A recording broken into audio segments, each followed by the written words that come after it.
All right, I'm actually working on editing another video right now, and I just wanted to stop because I just thought I have some things on my mind. I need some advice. I need your help.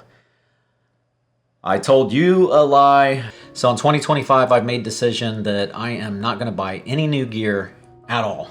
None. And I told myself a lie, and that was at the beginning of the year. My New Year's resolution to myself was that I am not going to purchase any new cameras this year. Yet here I went and bought the Leica SL2. Now this is the previous model. The SL3 has been out for quite some time now. I'm loving this camera. It's got some cool features that I just wasn't aware of. I'd never really done much research on this camera. I've been just all in on the Leica M system. I just love the rangefinder experience, and I just didn't think this camera right here was going to do it for me, but it absolutely is. I love it. So I do not regret this purchase. However, I need your help. As soon as the Fuji GFX100RF was released, I jumped on right away and I pre-ordered it. The GFX100RF. Fujifilm GFX100RF. Is a camera lens with an aperture of f4 good enough? After I started watching a lot of review videos on that camera and the lack of IBIS and the slow f4 fixed lens on there, as much as I love the looks of this camera and I love that 100 megapixel sensor, I already have a 100 megapixel sensor camera right here with the X2D. Although I would love to use the film simulations on the 100 megapixel pictures. You can see I'm very, very torn right now because I just feel like every camera that comes out, I want. The addiction is just so strong. Should I cancel this camera? I just don't think that I really need it. I don't think it's really going to benefit me in any way other than just maybe having another camera to talk about. And not only that, I mean, I've got so many cameras, man. I mean, like this Ricoh GR3, this is the Diary Edition. I just love cameras. I love everything about them. I love the design, the way they feel.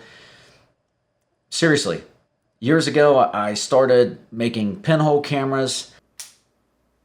I like everything from pinhole cameras all the way up to large format film cameras. I've got a fridge right here just stocked all the way up with film.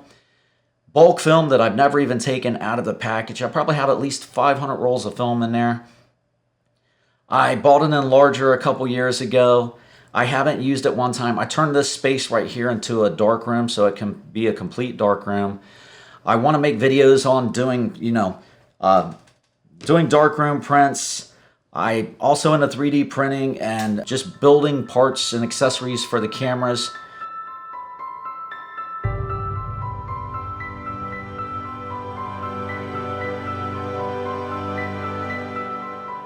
I did a video on one Dora Goodman I did over here, but I've also done some of my own cameras. I have more things in my mind that I want to do for this channel, and just because I love it, it's a passion. I just love the camera so much, and I just want to share all that. The whole process of me learning and growing as I go along.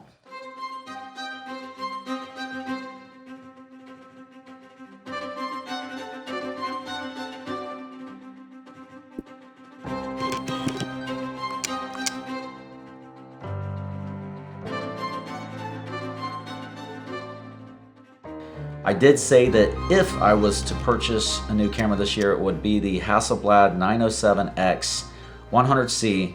And that's because I bought that camera last year and I did one video with it. I went out and shot it for one day and then I sent it back. And I never send cameras back, but the camera was so expensive and I did buy it pre-owned.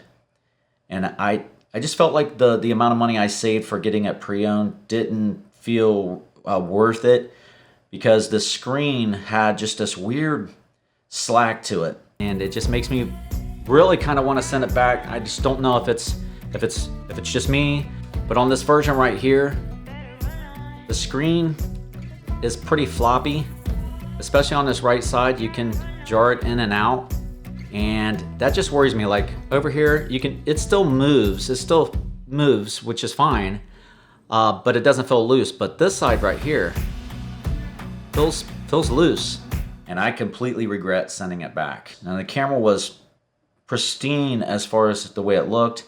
I love the camera, I love the operation, but I was just wishing that I would have bought that camera new. And when I sent it back, I actually pick up the X2D, which I love. I've since bought lenses for it. I've got this one here too that I bought with that camera and kept just because I thought the images looked so good. There's just so many things I want to do with this channel, like building grips, doing designs, giving them away.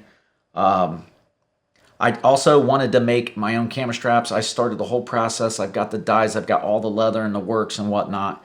But since then, I actually started working with, I don't say working with, but connected with Owl Crown and have been using their straps.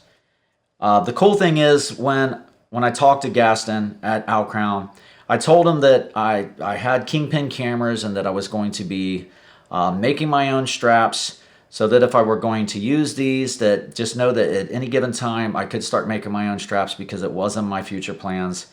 And he said, that's cool as long as you don't rip off my design, which is, by the way, it's amazing.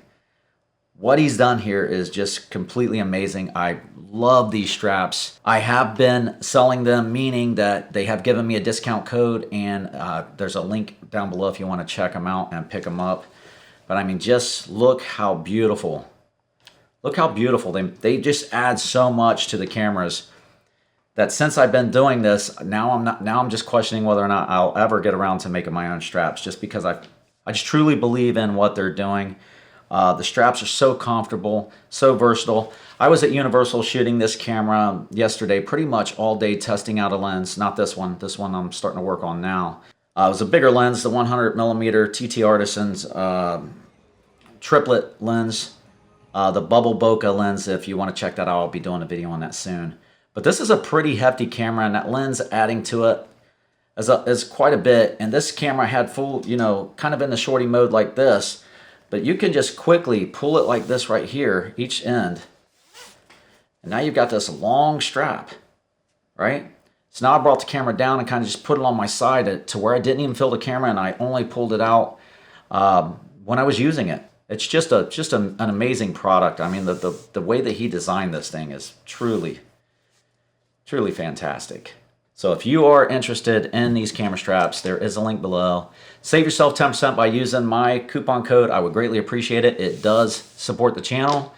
Don't forget to let me know if I should cancel the order out on the Fuji. I think I'm going to, but I'm curious to know, what would you do? Let me know what other one of these projects I should be jumping onto. I love the film. I love the medium format, the point and shoots. The comparisons I've been doing lately have been getting good views. I've been thinking about doing crazy comparisons, like maybe comparing this camera to this camera. Is that something you would be interested in seeing? I think so. It's funny when I do these videos and I have people, oh, you can't compare that. You can't compare that. What do you mean you can't compare? Of course you can. That's the way I see it. I mean, why you always got to compare two things that are similar? There's enough videos out there doing that. Let's have some fun. Just simply go out and shoot and actually look at the pictures side by side. There's a lot of people that want to see it, I believe, straight out of camera, or very, very fine, minor edits just to straighten up a little, maybe some contrast or exposure correction or things like that, without getting in there and spending forever on the photos. I prefer, that's one reason I like the Fuji system. I really enjoy the JPEGs. I'm just not, at least at this point, I don't want to spend hundreds of hours editing photos. I like going out and taking the photos and then seeing a good looking image. Let me know if you agree. I appreciate you so much. Thanks for watching. I'll catch you in the next one.